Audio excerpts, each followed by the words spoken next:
So Ken, now we started with the roux, which is flour, and you got a cooking oil, which is an 80-20, right? So that's canola and extra virgin olive oil. And you've had this pot going for about, this is a big, like a 20-gallon pot here. And you've got, how much, well, this is for a restaurant portion, right? Yeah. You've got about, how much flour in there? It's about, it's a half a mixing bowl full. So that's how I measure. I would say it's about 8 cups of flour. 8 cups of flour? Yeah. And so we're going to be cooking that. This is at high heat now. Yeah, dude. And you're stirring it real fast if you don't want this to burn. You can't go nowhere when you do this, right? And this is going to go to a really black color, right? Like almost chocolate color, right? I'm not going to take it that far because if I do, people complain. Really? I love it that way. But see, all the Northerners complain about it. Really? Yeah, they will say it's burned. It's bitter. No, that's... So you go to what, like chocolate bar or like a red? It's going to be sort of red. So now the roux is getting darker, and this is the point where we have to start getting a little bit careful here.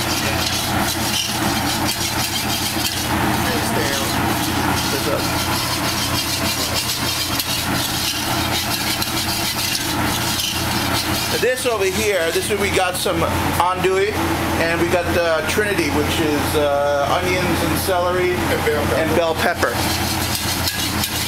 And over here we got some stock, which is you're using duck carcasses, right? Roasted duck carcasses, and just bits and pieces of beef fillet trimming, and this onions and celery. And that's just cooked. But you could use any kind of stock. You could use chicken stock, turkey stock, pretty much anything, right?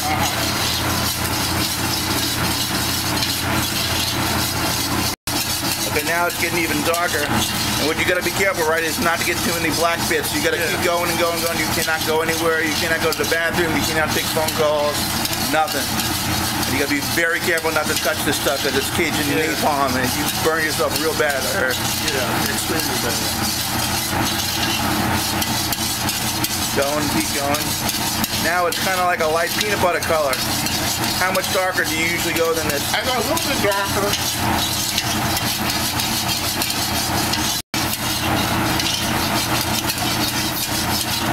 Still going. And some people actually stop at this point, you know, where they go, this is a little bit more than a blonde gumbo. Yeah. You could actually start cooking the vegetables and everything else at this point. Yeah. If you went like seafood maybe, right?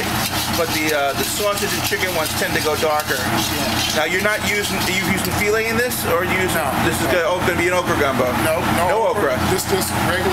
Oh, so you're not an okra person. Well, I love okra, but I'm not going to add okra to this. This will just stand on its own. Right. Now, at what point would you add okra into this? After you get the right color that you want in the roux? Now, when you cook with okra, would you cook that in an oven first to get the slime out, or would you cook it straight from the raw, right in the? Straight from the raw. I would just add it straight. Okay. What would you call this ready to go? Because I see what's happened here. It's gotten all really thick, almost like a paste at this point. And this is at the point where we're ready to dump the vegetables in, right? Yeah. Okay, we're ready to go. I want to stand back. I will stand back. Vegetables, and we got andouille going into the pot. This is the most critical point in making a gumbo, because this is where everything stops. You cannot make it darker at this point. Once you've done this, it basically fixes it, right? At where it's supposed to be at.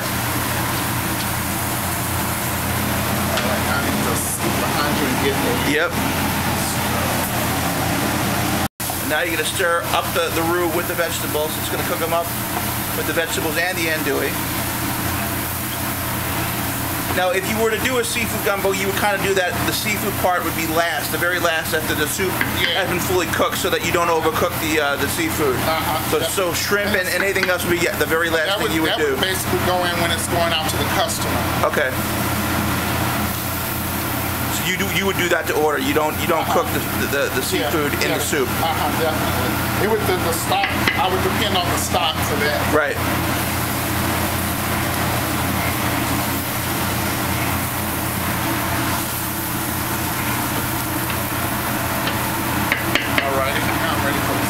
Ready for the stock to go in.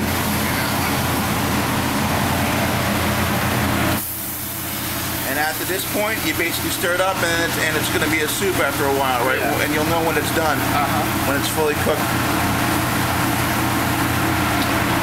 And you're going to add the seasonings at this point? Yeah. Yep.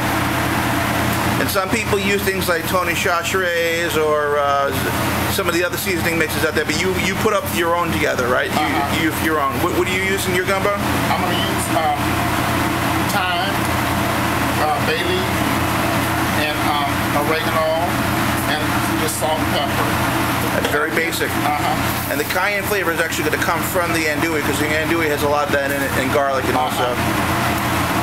That's a lot of people don't realize that andouille is a very, very strongly flavored sausage, so it actually imparts quite a bit of seasoning itself.